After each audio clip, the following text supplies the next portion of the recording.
lagi di podcast Ngobrol Beneran. Kenalin, nama gue Dani. Dan halo semuanya, kenalin nama gue Maya. Di sini kita berdua akan memandu acara podcast kali ini nih. Kita bakal membahas suatu topik yang fenomenal dan hot banget. Emang tentang apa sih, Mai? Kita bakal bahas topik tentang peluang dan tantangan di Pancasila, terutama di era digital nih guys. Wah, pasti bakal seru banget nih pembahasannya. Apalagi tantangannya juga banyak banget.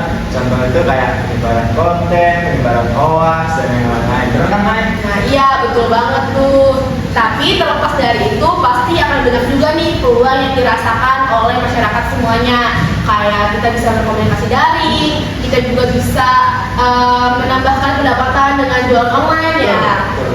Nah, gimana kalau kita langsung aja nih ke perkenalan dulu ke narasumbernya. Di sini kita ada 5 narasumber nih teman-teman. Say hi semuanya. Halo. Hai. Oke, kita perkenalan dari sini dulu. Saya Andi sebagai content creator. Saya Dini sebagai jurnalis yang sudah 10 tahun berkarir. Halo, saya Sari sebagai penjual online shop. Halo semuanya, saya mahasiswa ilmu komunikasi digital. Saya berfokus pada media sosial dan juga informasi-informasi yang terkini. Halo semuanya, saya Lina, seorang guru dari sebuah SMA yang juga aktif mengedukasi anak murid saya soal etika bersosial media. Oke guys, jadi itu dia 5 narasumber kita. Kita langsung aja mulai ke segmen pertama.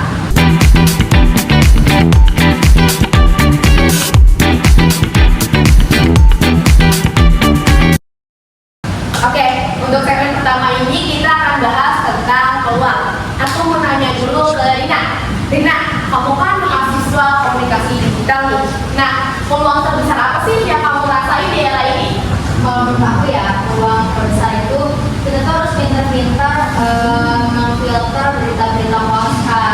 Terus habis itu kita dengan memfilter berita hoax itu sangat membantu ke media, organisasi dan juga kita pemerintahan. Setuju banget, bahkan dari sekarang itu banyak banget yang beredarkan berita hoax. Makanya cepet banget nih beredar di kalangan masyarakat. Makanya sekarang itu media-media itu butuh banget orang yang bisa fast check kebenaran berita sebelum diedarkan. Bahkan beberapa redaksi aja itu punya definisi tersendiri untuk memverifikasi berita yang benar sebelum ditayangkan.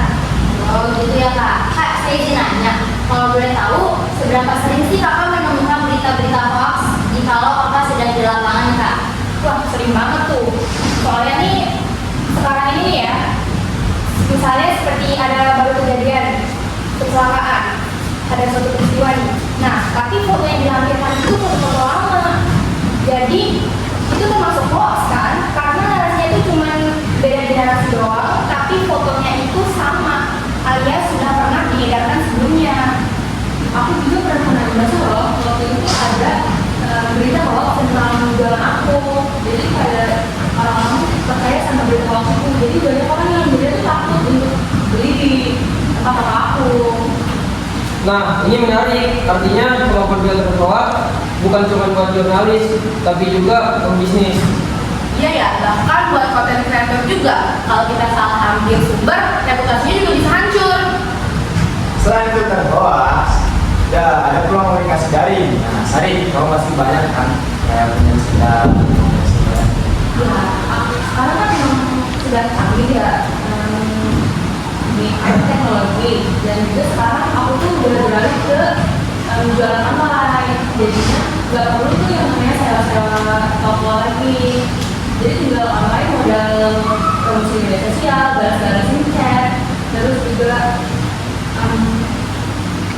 nggak kirim barang, bisa ke seluruh Indonesia. Jadi menguntungkan aku untuk berjualan juga. Berarti sosial media itu membantu ekonomi banget ya. Soalnya banyak banget anak muda sama ibu-ibu rumah tangga yang dapat penghasilan tambahan dari sosial media itu.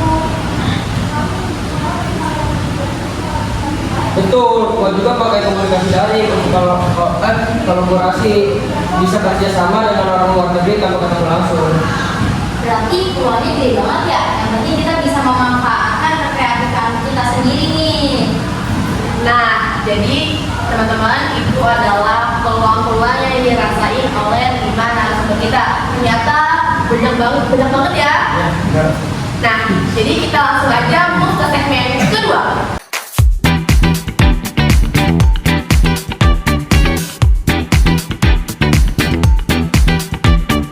Untuk segmen kedua ini, kita akan bahas tentang tantangannya. Karena tadi peluangnya banyak, pasti tantangannya juga banyak nih guys. Kita mulai dari Andi nih. Andi, kamu bilang kan tadi teknologi berkembang sangat cepat. Nah, apa sih tantangannya? Setiap bulan ada tren dan fitur baru. Kalau kita nggak belajar, kita bisa ketinggalan. Misalnya dulu algoritma media sosial beda banget dengan sekarang. Kalau nggak adaptasi, konten bisa sepi penonton. Nah, benar banget tuh. Bahkan di dunia jurnalistik aja, sekarang itu ada teknologi baru seperti deepfake atau AI yang bisa bikin video itu realistis banget nih, kayak video animasi yang nyata banget nih. Jadi, karena munculnya itu, itu bisa disalahgunakan untuk menjatuhkan reputasi orang lain.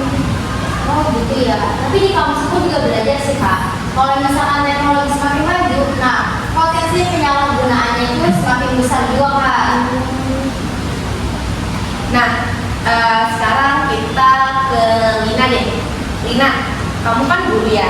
Nah, tantangan lain apa sih yang kamu rasain dari kurangnya pemahaman Pancasila nih? Karena ini kan era digital teknologi itu ya, pasti orang-orang kurang tuh pemahamannya tentang Pancasila. Jadi banyak banget anak muda yang hafal sama Pancasila, tapi mereka tuh belum mengamalinya gitu. Jadi mereka di sosial media itu mereka gampang banget tersulut emosi saat mereka sedang debat online. Jadi mereka kadang sampai berkata kasar, bahkan sampai menyebarkan kebencian-kebencian juga. Iya loh, kadang juga di grup jualan aku tuh banyak yang menyebarkan fakta tanpa tahu kebenarannya itu. Jadi bikin suasana panas gitu loh. Makanya etika dalam berdigital itu penting banget. Pancasila itu bukan cuma hafalan, tapi pedoman berperilaku juga. Gue setuju banget. Bahkan gue pernah bikin konten tentang bagaimana mengkritisi sosial media tanpa menjatuhkan orang. Kalau semua orang bisa menggunakan media sosial dengan benar, itu bisa jadi ruang yang lebih sehat untuk kita maju ke depan. Wah, pembahasan kita ini kayak sekali ya. Jadi kayak dari ruang kita lihat ada namanya checking, komunikasi daring, peluang bisnis sampai kolaborasi kita sederhana. Tapi kita juga diingatkan nih bahwa kemajuan teknologi itu membawa tantangan seperti hoax, terus canggihnya deepfake, dan kurangnya pemahaman mengenai Pancasila. Nah, sebelum kita tutup, mungkin setiap narasumber bisa kasih pesan singkat untuk pendengar. Pesan aku ya kak, kita harus bijak dalam bermain sosial media, jangan asal ngambil berita, jangan kemakan berita hoax juga kak. Nah, terus juga cek dulu nih beritanya apakah ini berita benar atau hoax. Nah, kalau kita belum tahu apakah itu berita hoax, lebih baik diam daripada dibakar. Nah, kita juga harus manfaatin komunikasi daring ini untuk membangun, bukannya malah merusaknya. Terus juga kita harus gunain bahasa yang sopan untuk kita berinteraksi. Terus juga meskipun kita nggak bertatap muka, kita harus tetap sopan. Terus belajar dan beradaptasi, teknologi akan terus berubah. Jadi jangan berhenti berkembang. Amalkan Pancasila di dunia maya, hormati perbedaan, jaga persatuan, saling toleransi, dan juga saling sebelum sharing. Wah, pesan yang sangat mengena ya dari 5 narasumber kita. Jadi intinya era digital itu penuh peluang, tapi juga penuh tantangan. Kita lah yang menentukan apakah teknologi akan membawa manfaat atau kerugian. Oke, jadi terima kasih untuk semua narasumber yang sudah menyampaikan pendapatnya masing-masing di segmen kita kali ini. Dan terima kasih juga kepada pendengar setia yang terus menonton podcast Ngobrol Beneran. Jadi mungkin podcast kita sampai sini aja. Kita tutup. Dadah semuanya. Dadah.